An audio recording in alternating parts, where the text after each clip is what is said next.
Tu crois que tu donnes un personnage qui incarne Cheikh Ahmadou Bamba? Marodi en association avec Evenprod, en association avec Yes Dakar. Séquence, si nous critiquons, da ngay xool séquence bi ci ban épisode la nekk épisode boobu moo yëpp vu au marabout et au khalife général de Baye Fall. Ils ont approuvé le film.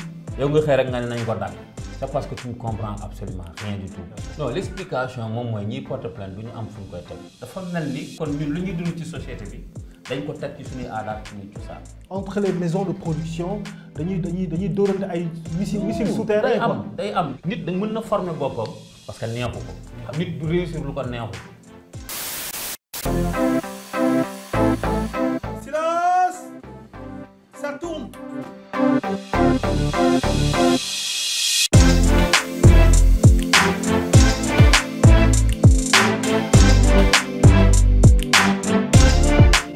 Action.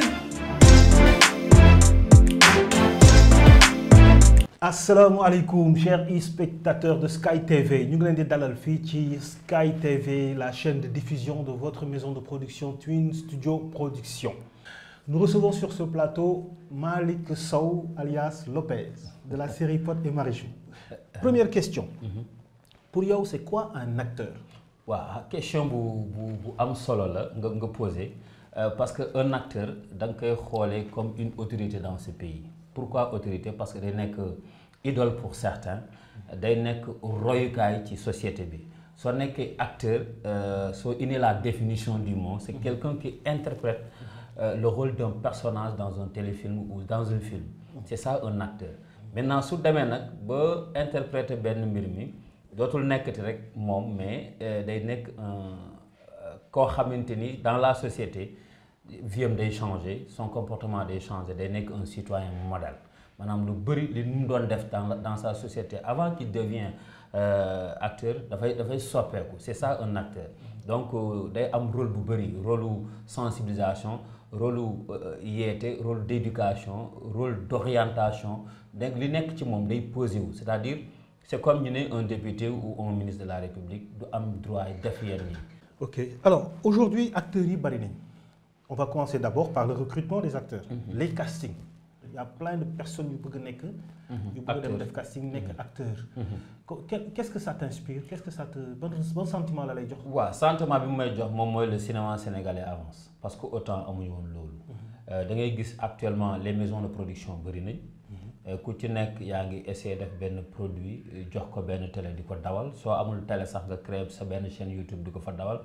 Cela signifie donc le cinéma sénégalais mi ngi avancé mais teewul dafa des parce que mbir bi avancé da nga koy formaliser malheureusement loolu amu fi parce que quand tu vois un secteur buy jël aura di dem il appartenait au ministère de la culture de formaliser ça. Formaliser bi mooy lan mooy ouvrir des écoles de formation malheureusement amu fi ouvrir des écoles de formation permettant aux jeunes yi nga xam ne ils s'intéressent au cinéma ñu dem inscrire dem jàngi. Beneen bi aspect bu ci gën a positif moom mooy la création de l'emploi. Quand un secteur am na évolution l'État daf ko jël en main indi un fonds d'appui aider ces gens qui ont des initiatives de mettre des maisons de production parce que ñooñu ñu ngi jàppale état ci la création de l'emploi. Alors il appartenait maintenant à l'État de formaliser. Comment formaliser? Su jëloon fonds d'aide teg ubbi ay écoles ou permettre aux gens ñu yombal leen kay di ñu ubbi mais ne serait-ce que des écoles privées pour encadrer ce secteur parce que le secteur n'est pas encadré. Il y a des gens yoo xam ne amuñu connaissance ñi amuñu xam-xam ku ñëw rek ubbi sa benn chaîne YouTube ku ñëw rek ubbi sa benn kii ku toog nekk benn comédien ci koñ bi ñu ne c'est un acteur ku jouer benn film siiw nga yaakaar ne tu es scénariste. Les gens dañuy dem ba mujj gi du ñu mën a dissocier les choses entre un acteur, un scénariste, un réalisateur, etc. Donc tout ce qui entoure le cinéma dafa mel ni gars yi xamuñu ko. L'essentiel mooy nañ ci dugg rek pour fës. Tout à fait. Donc ça veut dire que c'est une bonne chose selon toi. Ouais. Mais ce qui est malheureux comme li nga wax mooy y a pas d'école. C'est-à-dire troupe théâtrale yi ñoo fi nekkoon mais troupe théâtrale yu bari tas nañu xanaa ay compagnie moo fi des comme ay ARCOT ay association nga xam ne dañuy def ay répétitions. dañuy fournir ay acteurs mais il y en a pas. est-ce que aujourd'hui maison de production yi peut-être ñoo war a créer seen école de cinématographie wala kenn moo war a jël ni ma damay créer sama école d'acting. xam nga quand tu ouvres une école il te faut des papiers léegi procédure boobu noonu wala les lenteurs administratives mën na indi nga décourager wala nga dem ci leneen wala nga fàtte. Pour vous dire que xëy na du doon promotion j'ai un projet qu'on appelle ARA. ARA c'est Académie Royale Art. ARA c'est une école de formation comme li ngay wax ni boo xam ni man teg naa ko déjà j'ai des partenaires. J'ai demandé à la mairie de Pikine de m'octroyer un local pour gis naa jeunes yi ñu ngi intéressé wu ci ñu jël leen former leen parce que le problème mooy les acteurs ñi ngi dem mais amuñu formation. beneen bi aussi li nga wax c'est vrai hein parce que les maisons de production aussi initiative bi mën na jóge ci ñoom. Parce que ces maisons de production, elles rencontrent des difficultés. Pourquoi? Parce que organisant un casting, tu as besoin par exemple de 5 ou 6 acteurs clés, mais tu reçois 1000 personnes. Donc, pour faire la sélection, c'est difficile. Sans compter l'inscription en ligne. En ligne. Maintenant, qu'est-ce qui se passe? Tu reçois un gars, sur le plan physique, il a le casting. Tu as besoin de lui parce que physiquement, il est bien. Sur le plan peut-être oralement il est bien mais soo ko dugalee ci biir film da ngay gis ni casting bi baax na mais amul jeu. Il lui manque une formation. Maintenant bugguloo mu dem tu fais appel à on l'appelle na ko coachel ma kii parce que casting bi baax na physiquement mais amul jeu. Il faut nga coacher ko et c'est ça c'est une formation accélérée. Alors da ngay jël da nga koy jël benn une semaine. dugal ko ci ruq defal ko une formation accélérée. Donc il arrive que nga sonn ci kenn xam ne daal kii dafa dem si dafay mel ni benn élève boo yor rek sonn ci moom mais day nekk naxa du dem. mais après bu fekkente ne jot nañoo tourner ay séquences. ak non day yàqu moom mooy li ma la dama ne dafay retarder le projet yi parfois da ngay jël kenn casting bi baax mais du am jeu nga dem ba ci biir jouer nga am ay 10-15 épisodes nga bàyyi lépp tu recommences. Tu lui dis genre je veux bien t'aider. Voilà. Je veux bien te former, mais le projet n'attend pas. On est obligé de t'enlever. C'est ça. Et il est dessus parce que xam nga jeunes yi léegi kuñ ci jël rek ne la way yaay nekk acteur tel déjà da ngay war di wax sa copain booy. man jël nañ ma fii ma ne kii léegi nag suñ demee ba ci biir xam ni tu ne fais pas le poids mais déception lay nekk. yow bu fekkee da ngay seetaan benn série nga ñëw gis benn acteur wala benn actrice jeu bi nekk fii instant yooyu Lopez. Qu'est-ce qu'il a envie de faire? Oui, da ngay taw di jooy xam nga malheureusement. mooy li may wax en football. moi j'étais joueur de football. man sama poste libéré la woon. mais quand je regarde un match de football je regarde pas l'attaquant je regarde la position du libéro parce que ñoo bokk li ñuy def. da ci gis sa bopp. dama ci gis sama bopp. Il y a vraiment des personnes yoo xam ni dañ lay charmer quoi c'est-à-dire da nga leen di gis même pour la première fois ñu crever l'écran. Ça arrive. Non, ça arrive mooy li ma wax rek xam nga parfois on joue sur la beauté des gens. xam nga dañuy jouer ci loo xamante ni bu fekkente ni acteur bi ou actrice bi dafa rafet sa beauté peut même vendre le film parce que ku nekk li lay indi ci film. mais parfois nga jël nit mu taf nga ne ko action mu séduire la nga dem ba ci biir mooy loolu. mu changé waat mu changé. ah ouais complètement non mais c'est-à-dire da lay séduire ci jeu. ci jeu mais plus le jeu avance. muy dégringoler. voilà loolu dafay am. parce que baisse de vitesse quoi. voilà baisse de vitesse boobu lu koy indi mooy si door a ñëw engouement lay indi. et puis réussir quelque chose boobu c'est pas réussir le jeu c'est réussir son entrée son intégration dans le projet de film. C'était ça maintenant bu xasee ba dugg nag ngay dem da ngay gis baisse de vitesse bi da ngay gis ne jikkoom muy ñëw. te am na benn affaire bu doy waar loo xam ne man dama koy considérer comme piège la sax si ñun acteurs yi. mooy nga ñëw ñu jox la rôle boo xam ni da nga cee gis sa bopp. ça arrive c'est-à-dire tey ma nekk rôle par exemple rôle procureur. bon on parle de procureur comme ni nga wax ni c'est-à-dire ma ñëw man dama nekk mën naa sañse wala damay sol voilà ñu teg ma rôle monsieur le président je joue bien. c'est parce que peut-être démb. dama mu yàggoon bëgg a jouer rôle président wala rôle ministre ba nga xam ne yow bu ñu la ci tegee rek ça passe comme lettre à la poste parce que peut-être en amont préparé woon nga ko ci sa life. waaw mooy yaay loolu la ñuy wax une préparation mentale. boo amoon. avant nga ci léegi nag nga xëy ñu jox la rôle prisonnier tu passes à côté. waaw parce que sa rêve lee la woon préparation mentale bi lee la woon parce que man ñun dañuy interpeller doo leen ma jox rôle bi Pod di jouer man daal rôle bi ngeen may jox mooy rôle boo xam ne damay am ay gel fii kërëb ay rôle daanaan yooyu par contre am na ñoo xam ne dañ naan non man rôle Lopez moom ma neex bandi yooyu noonu quoi boo ko joxee il le réussit kooku boo koy jox da koy réussir parce que mi ngi suivre Lopez muy def affaire de bandi mu neex ko il a envie de faire ça léegi soo ko joxee il le réussit mais su ko réussir nga dem ba ci biir nga jox ko beneen rôle boobu. rôle Elimane. il passe à côté parce que il s'est pas préparé mentalement ci rôle boobu parce que neexu ko. nit du réussir lu ko neexu. nit da mën na former boppam te sans problème parce que man c'est des conseils que je donnais aux acteurs que j'encadrais dama naan la bu ñu la joxee dialogue ñu la dans 2 jours nga koy jouer demal sa kër sax nga taxaw ci benn seetu ngay répéter nga wax ak sa bopp xam nga loolu daf lay permettre nga gën a am baax et puis nga ñeme. auto formation bi aussi mooy généralement loolu dama koy gis et c'est dangereux que yow acteur nga da ngay jouer ci ay téléfilm mais arrivé chez toi tu n'es plus acteur tu ne suis même pas les téléfilms am na man par exemple dañ may xàmmee ci Pod et Marichou ak d'autres productions mais moi je suis toutes les séries sénégalaises donc dafa am acteurs yoo xam ne duñu sax seen kër ci xool di seetaan téléfilm. maanaam dunduñu ko quoi. dunduñu ko dañuy jouer pour am tour. pour siiw pour nit ñi xam leen. mais bu ñu ñibbee il faut ñu jël seen life ñu boole ko ci. voilà man mii ça m'arrive damay ñëw toog di seetaan benn film di seetaan série bu nekk. parfois booy dem ne seetaan naa série bi seetaan naa tel démb ci guddi par exemple maa ngi seetaan CV. bu Diop Fall. benn série bi soog a tàmbali bi ñu tourné France dama toog seetaan ko ba mu jeex parce que je regarde tout quoi. et da ngay ça te permet de découvrir les autres. exactement de les connaître de connaître leur talent. comprendre nga xam ne mais gis nga kii man il m'arrive de prendre mon numéro de téléphone d'appeler un producteur. ma ne ko saa yi mu ne ma ne ko tel mu ne ko bon gis naa benn profil ci série sangam.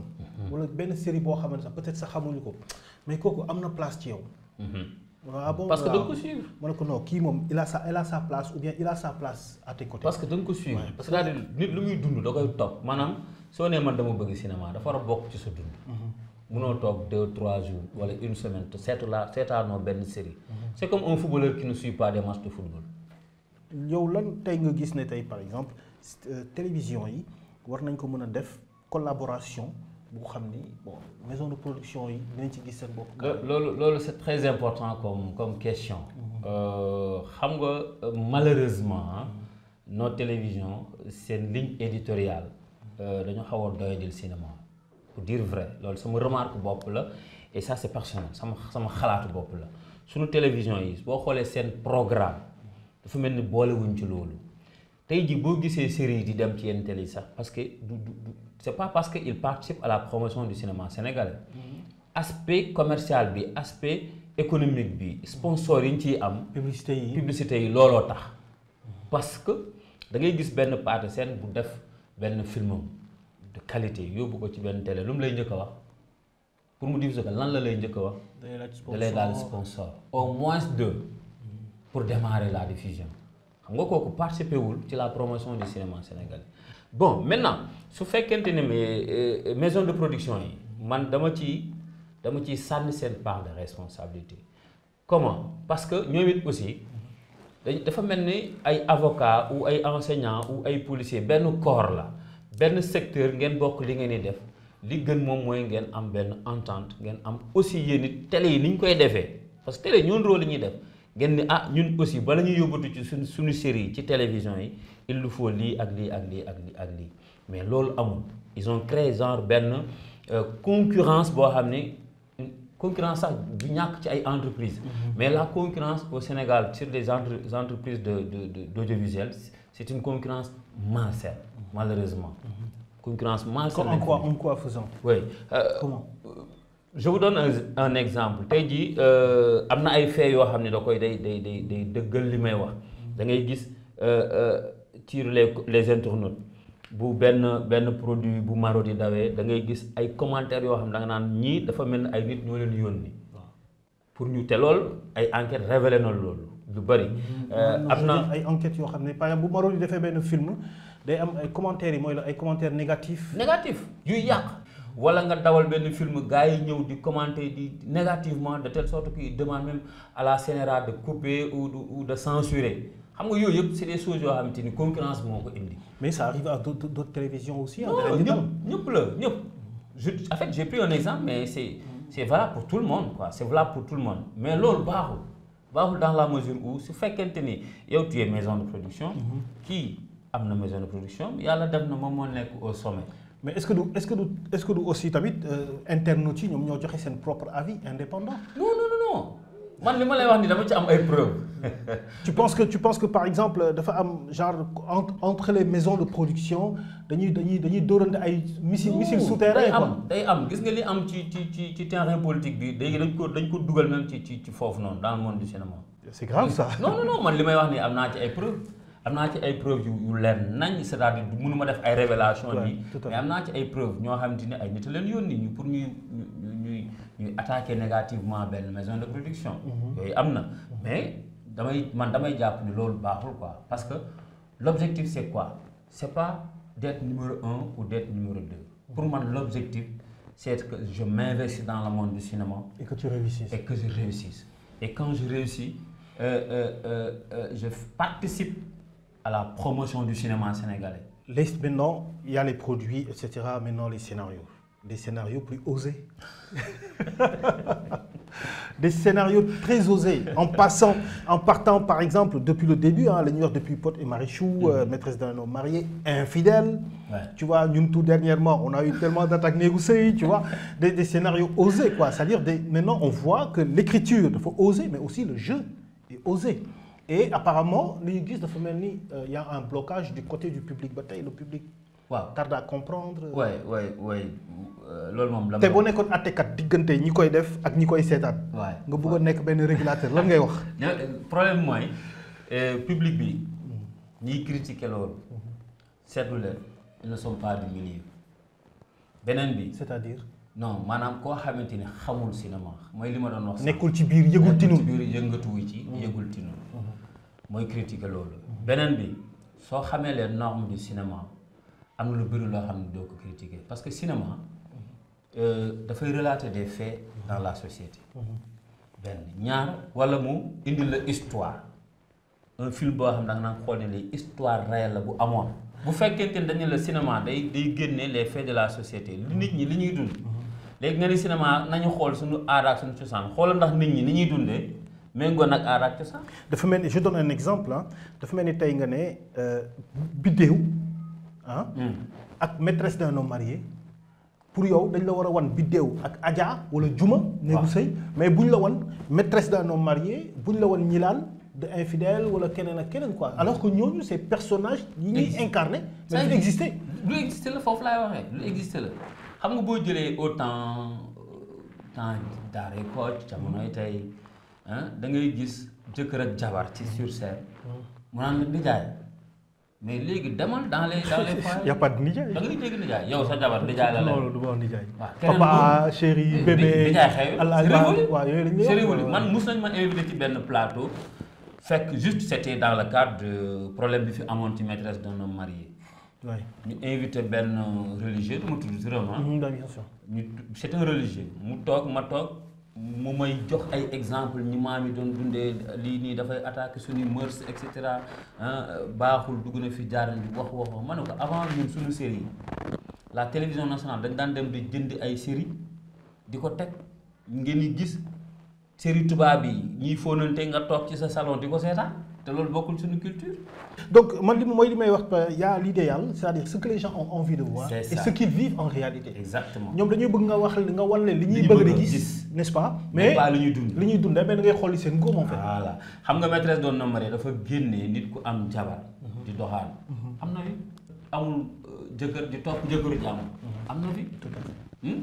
ñaata xale jigéen ñooy dem wut seen appartement te liggéeyuñ appartement yi fay 200 000 ou plus.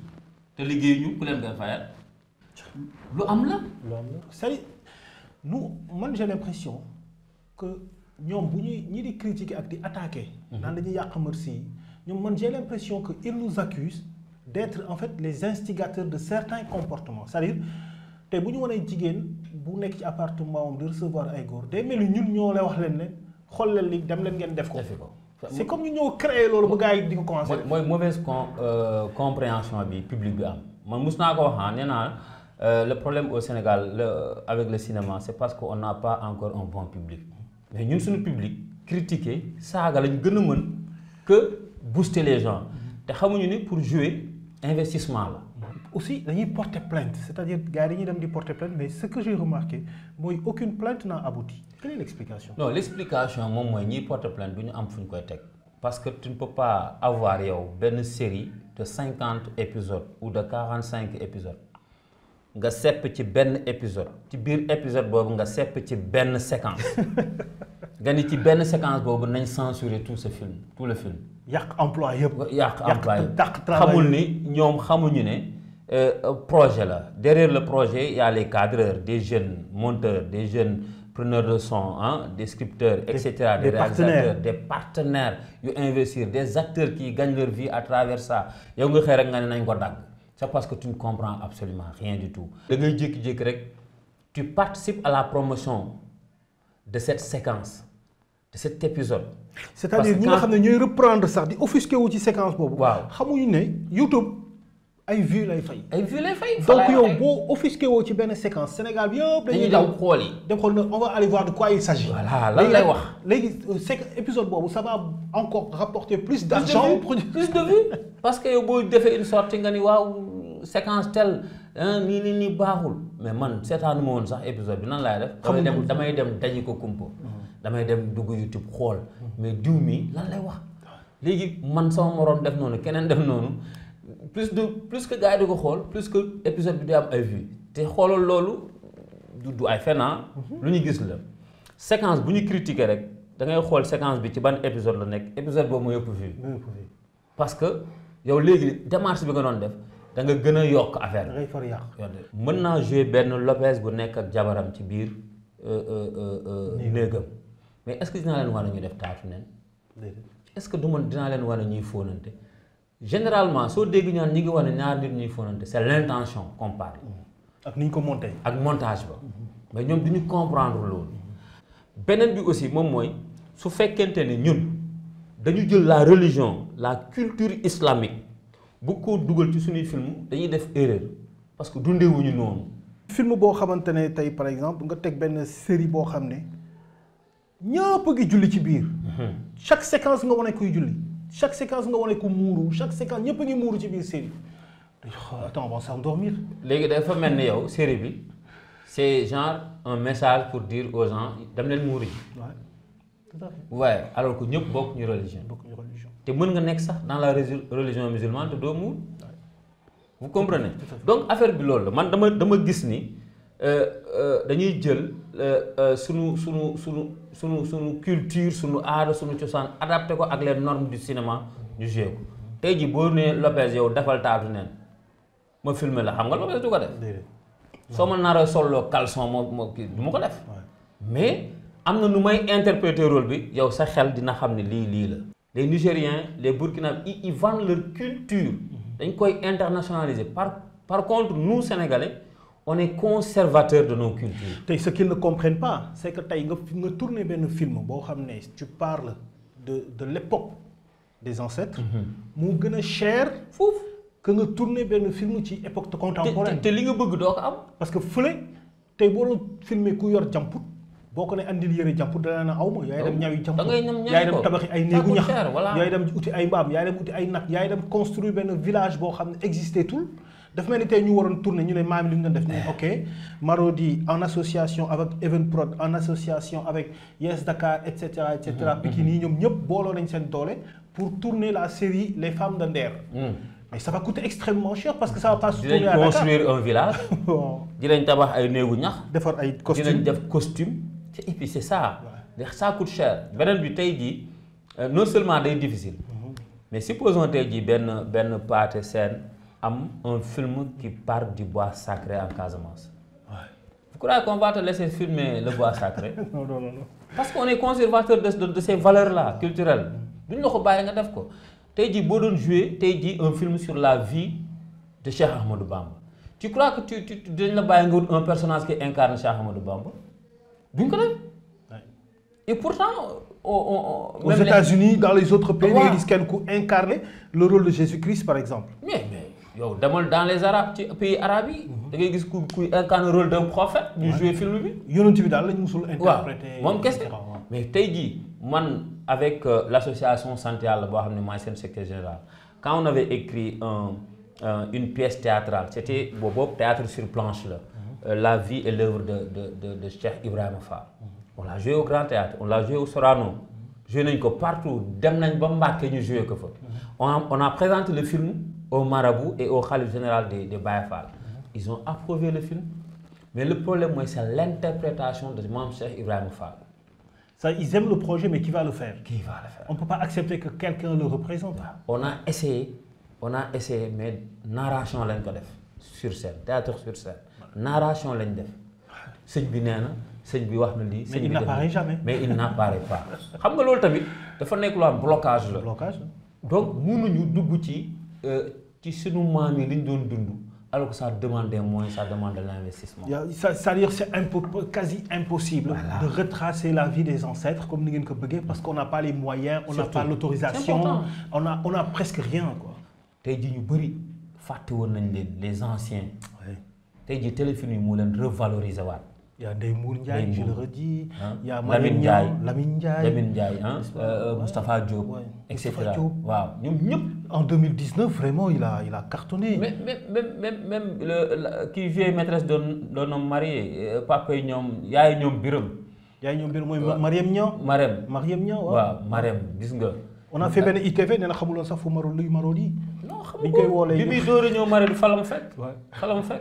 ñu jox ko rôle ci biir Nafi série Nafi mu nekkoon sama yaay man waaw ci biir série Nafi mais day gis ñooñu ci théâtre njëkk yi gars yi fàtte woon nañ leen mais xoolal tey jii avec les séries ñi ngi dugaat ils ont une nouvelle vie et ça revient parce que man wax dëgg yàlla dama koy wax te vraiment dama bëgg a daje ak Ndeye Mour Ndiaye parce que kooku dafa nekk benn imaginel c'est-à-dire ñoom dañuy absenté wu lu yàgg mais bu ñu dellu si waatee dañuy occupé waat espace. C'est-à-dire dañuy marqué nga xam ne lii expérience. mooy mbapat bi. Mais en tout cas merci Lopez. Malick Sow on va pas te retenir trop longtemps parce que lii mooy affaire bi. IT Actu Cinéma li ko tax a jóg c'est pas la vie privée de la personne. Malick ñaa ndax am nga ñaareel ak Malick Sow ndax am nga ñetteel dégg naa diw ak yooyu franchement on va laisser ça pour ñu bëgg a coow. ñun ce que li ñu bëgg mooy ku ñu fi invité. Nous partager sa connaissance. Je n'ai même pas eu besoin de le poser sa question. Franchement, c'est des questions inutiles. Chaque fois, les gens c'est ça. Nous, d'habitude, on a pris le risque de faire 35 minutes d'émission. Parce que 15 minutes ou 20 minutes. C'est ça. Donc, nous, Actu Cinéma, c'est ça. On invite un professionnel. Acting. Bi passé, on a invité un assistant réel. Bi passé, on a invité un réalisateur. Bidigno, on va inviter un acteur. Donc, on va faire le mélange, quoi. Merci beaucoup. Merci. Alors, chers spectateurs, ça, c'était une émission où tu une interview, sur le numéro 5 de Actu Cinéma avec Malick Sow, alias Lopez de la série Pod et Marichou. Moi, que je dis coach, parce que c'est aussi un coach. Donc, il est venu ici en tant que coach d'acteur. Et nous allons dire dig daje ci benen émission Actu Cinéma avec un acteur cette fois-ci. Ciao. Merci. Merci beaucoup frère. Merci. Content nañ. Jaajëf. Content nañ. On n'a pas